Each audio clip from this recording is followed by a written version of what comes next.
L'AIEA. L'AIEA, on en parle comme une instance neutre qui nous présente une analyse objective. C'est ce que Philippe de Villiers nous a dit. Et donc cette fameuse AIEA, eh bien, on va l'écouter. Et je vous assure que c'est en train de flotter là. C'est en train de flotter. Raphaël Grossi est le directeur de l'AIEA. Alors on va entendre ce que nous dit Philippe de Villiers. C'est pas pour le mettre en difficulté, mais c'est pour essayer d'approcher toujours la vérité. Et là, on est sur un sable mouvant et les propos se contredisent. Et c'est là qu'on voit qu'il commence à y avoir un doute, voire une manipulation de part et d'autre, parce que où est la vérité? Moi, je vous présente deux versions, et ça craint. Il y a de Philippe de Villiers, qui répond de l'AIEA comme institution absolument objective, préparation de la bombe. Vous avez le directeur qui est en train de revenir en arrière. Enfin, écoutez, il n'y a qu'à écouter. Mais c'est ce que moi, je comprends. Avec mes petits neurones, c'est ce que je comprends.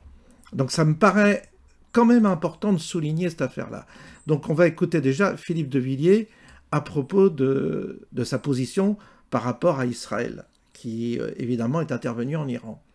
De l'arme nucléaire, la réponse est sans appel. 87% des Français répondent oui, et majoritairement dans tous les partis. C'est donc transpartisan.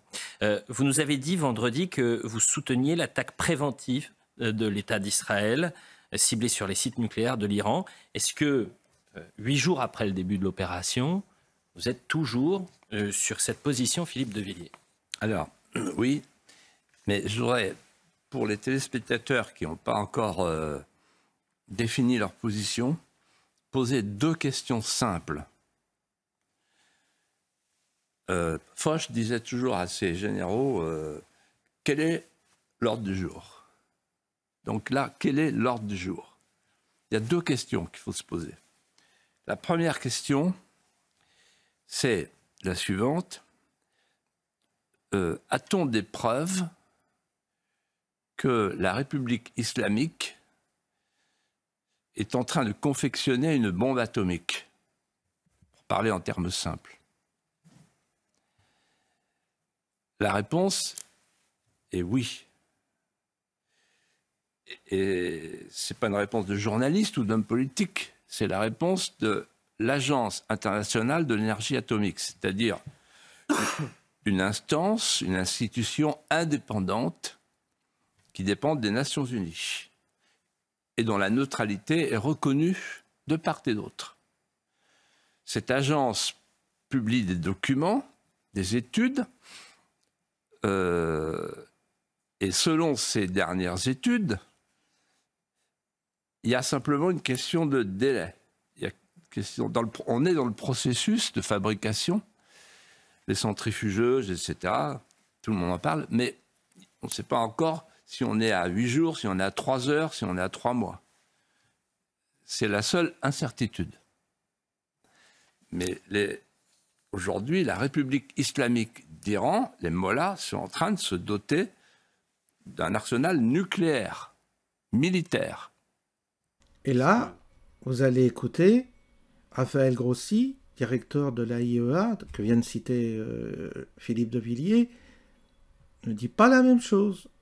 Je suis fou, mais c'est pas la même interprétation.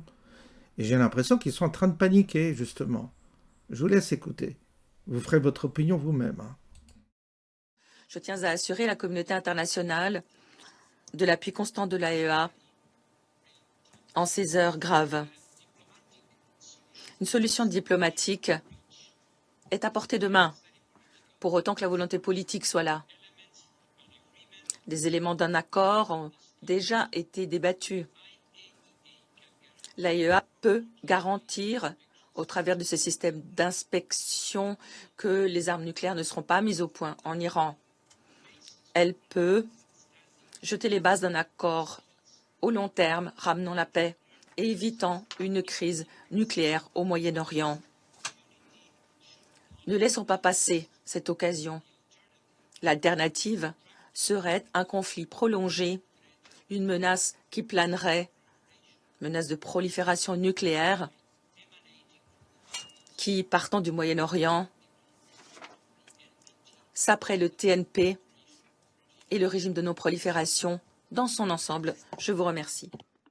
Nous avons affirmé, et dans mon rapport il y a une semaine pour le Conseil des gouverneurs de l'AIEA, que bien que l'Iran est un pays, le seul pays au monde qui est en train d'enrichir l'uranium à des niveaux presque militaires, c'est-à-dire les degrés d'enrichissement qui est nécessaire pour avoir une bombe nucléaire, on n'est pas en capacité de dire qu'il existe donc un effort direct vers la fabrication d'une arme nucléaire. Donc là, on est au courant des interprétations diverses, mais nous, en tant qu'inspecteurs sur place, on ne peut pas affirmer ça. Le reste, c'est dans les domaines des intentions. Et là, c'est pas mon domaine ni mon intention. C'est peut-être aux pays, aux différents pays. Voilà. Donc, il faut quand même entendre ce qui est dit. J'ai l'impression que là, on nous balade, d'un côté comme de l'autre. On est en train de nous balader. Et je vous assure que ça va finir comme l'Irak. C'est-à-dire qu'on va finir peut-être même dans un an, même peut-être avant. On va se demander si vraiment l'Iran est vraiment en train de se doter d'une arme nucléaire ou pas. En tous les cas, c'est ce que dit ce Raphaël Grossi. Il dit, oui, ils font de l'enrichissement, mais on n'a pas la preuve formelle qu'ils veulent aboutir à une bombe. La bombe, c'est une interprétation. Vous voyez un peu, donc on déclare la Troisième Guerre mondiale sur une interprétation.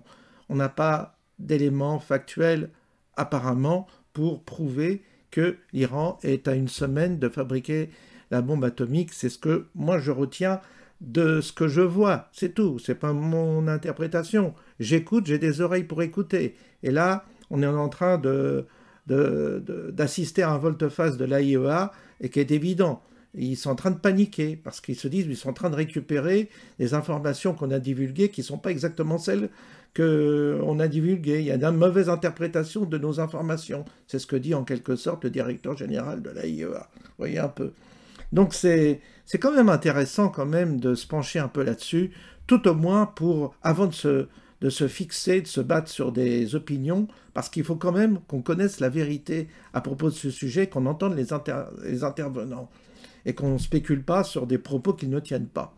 Voilà un peu où nous en sommes. Je vous souhaite une bonne journée et je vous dis à bientôt.